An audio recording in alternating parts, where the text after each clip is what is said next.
I am Lorenzo Gialogo. I am a computer engineer by profession, but a choral conductor by passion. I am the choral conductor of the De La Salle College of St. Benilde and Colegio de San Juan de Letran Calamba Choral. Being a choir master, alam kong magagamit ko to para sa mga performances ng aking mga choirs.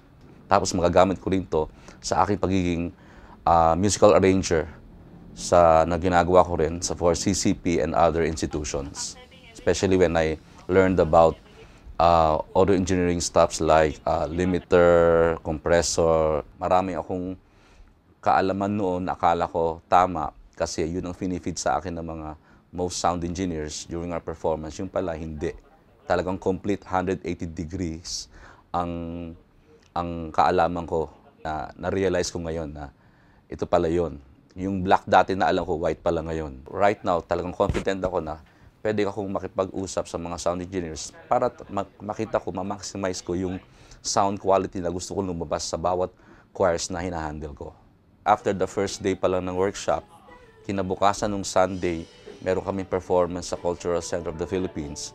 Nagamit ko agad yung skill na tinuro ni Sir Mark sa akin, especially when I interacted with their sound engineer. Sabi ko, yung bass section namin, lagay mo ng lows. So nabigla yung sound engineer, alam mo yun sir, mga lows, para ma-enhance yung bass section.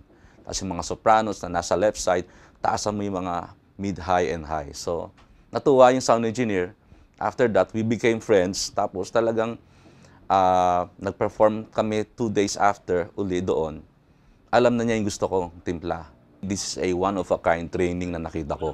Matagal ko nang hinahanap ng ganitong training. Inirecommend ko doon sa aming head ng Office of Culture and Arts na sabi ko, yung aming mga technical people na nag-handle ng sound system sa 3 theaters namin should undergo this kind of training. I am inviting all my colleagues, especially members of the Philippine Choral Directors Association. So this is a very, very good workshop na talagang makukuhanan natin ng knowledge na hindi tinuturo sa anumang institution na that I know of.